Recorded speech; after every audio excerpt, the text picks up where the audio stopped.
KET എന്ന Kerala emergency team വാൽപ്പാറയിൽ ദുരന്തം നടന്ന വെള്ളിയാഴ്ച രാത്രി തന്നെ വാൽപ്പാറയിലും പൊള്ളാച്ചിയിലും എത്തിയിരുന്നു. വാൽപ്പാറയിൽ അപകടം നടന്നയുടൻ തമിഴ്നാട്ടിലെ കോർഡിനേറ്ററിൽ നിന്ന് KET സംഘത്തിന് വിവരം ലഭിച്ചു. വാൽപ്പാറ ചുരം റോഡിൽ ഒരു ട്രാവലർ മറിഞ്ഞിട്ടുണ്ട്. മലയാളികളാണ് അപകടത്തിൽപ്പെട്ടിട്ടുള്ളത്. വൈകാതെ വീണ്ടും കോളെത്തി. അപകടത്തിൽപ്പെട്ടത് മലപ്പുറം ജില്ലയിൽ നിന്നുള്ളവരാണ്. അപ്പോഴേക്കും വാൽപ്പാറയിലേക്ക് പോയ വാഹനത്തിന്റെ വിശദവിവരങ്ങൾ KET സംഘം ശേഖരിച്ചിരുന്നു. സംഘത്തിലെ തന്നെ ഒരംഗത്തിന്റെ സഹോദരീപുത്രനാണ് അപകടത്തിൽപ്പെട്ട ട്രാവലർ ഓടിച്ചിരുന്നതെന്നും തെളിഞ്ഞു. ഉടൻ തന്നെ കേരള എമർജൻസി ടീം വാൽപ്പാറയിലേക്ക് ആംബുലൻസുമായി തിരിച്ചു. അവിടെ രക്ഷാപ്രവർത്തനവും ആശുപത്രിയിലേക്ക് മാറ്റലും പോസ്റ്റ്മോർട്ടവും അടക്കം ഏകോപിപ്പിക്കുമ്പോൾ തന്നെ മറ്റൊരു സംഘം ഇവിടെ നാട്ടിൽ പൊതുദർശനത്തിനു വേണ്ട സജ്ജീകരണങ്ങൾ ഒരുക്കുകയായിരുന്നു. ഞങ്ങളെ പ്രവർത്തനം എന്ന് പറയുന്നത് ഞങ്ങളെ ട്രെയിനേഡ് ആയിട്ടുള്ള വളണ്ടിയർമാർ തന്നെയാണ് ഞങ്ങളെ ഏറ്റവും വലിയ കരുത്ത് എന്ന് പറയുന്നത്. ഫയർ ആൻഡ് റെസ്ക്യൂ ആണെങ്കിലും അതുപോലെ തന്നെ ഫസ്റ്റ് എയ്ഡ് ആണെങ്കിലും ഒക്കെ ട്രെയിനേഡ് ആയിട്ടുള്ള ആളുകളാണ് ഈ കാണുന്ന ആളുകളൊക്കെ. എവിടെ അപകടം നടന്നാലും ആദ്യം ഓടിയെത്തുക, അവിടെ രക്ഷാപ്രവർത്തനം നടത്തുക എന്നുള്ളത് തന്നെയാണ് ഞങ്ങളുടെ ഉദ്ദേശവും. അതുപോലെ തന്നെ രക്തദാന മേഖലയിലും ഹോസ്പിറ്റലുകളുമായി സഹകരിച്ച് രക്തദാനം നടത്തുക, അത്തരത്തിലാണ് ഞങ്ങളുടെ സേവനങ്ങൾ മുന്നോട്ട് പോകുന്നത്. റോഡ് അപകടങ്ങൾ മറ്റുള്ള കാര്യങ്ങളൊക്കെ. ഇന്നലെ വാൽപ്പാറയിൽ ഉണ്ടായ ഈ ഒരു അപകടം നടന്ന ഉടൻ തന്നെ നമുക്ക് ഫസ്റ്റ് അവിടുന്ന് നമ്മുടെ തമിഴ്നാട് വിങ് നമുക്ക് റിപ്പോർട്ട് തന്നിട്ടുണ്ട്. മലപ്പുറത്ത് നിന്നെത്തിയ ഒരു വാഹനം ഇവിടെ അപകടത്തിൽപ്പെട്ടിട്ടുണ്ട് എന്നുള്ളതും ആ സമയത്ത് തന്നെ നമ്മൾ ഏതാണ് വാഹനം എന്നുള്ളത് ഐഡൻറ്റിഫൈ ചെയ്തു.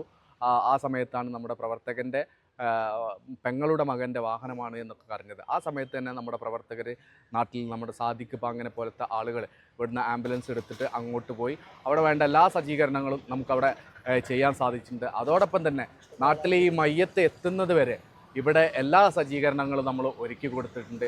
അതുപോലെ തന്നെ എടുത്തു പറയേണ്ട ഒരു വ്യക്തിത്വമാണ് അവിടെ തമിഴ്നാട് കോർഡിനേറ്റ് ചെയ്തൊരു ഞങ്ങളെ GCC മെമ്പർ കൂടിയായിട്ടുള്ള മുസ്തഫ വളാഞ്ചേരി. അദ്ദേഹമാണ് ഒരു കുട്ടിയുടെ വോയിസൊക്കെ നമ്മുടെ 24 അടക്കമുള്ള ചാനലുകളിലൊക്കെ കളിക്കുന്നത്. അതൊക്കെ നമ്മുടെ പ്രവർത്തകരുണ്ട്.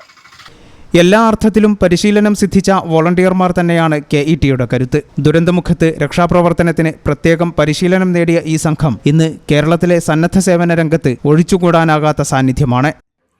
2018 കേരളത്തിൽ ഉണ്ടായ വെള്ളപ്പൊക്കം അതുപോലെ ഫ്ലഡിൽ നമ്മളെ ടീമിൻ്റെ സേവനം ഉണ്ടായിട്ടുണ്ട്.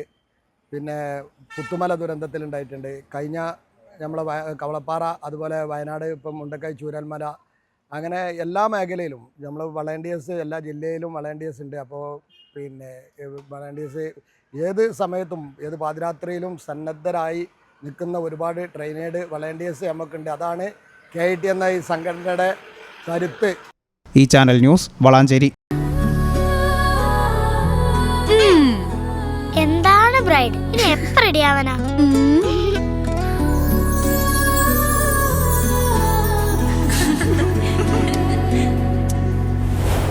മരുപൂ പോലെ നിറമേകും MX വെണ്ണിലാവായെന്നുള്ളാകെ MX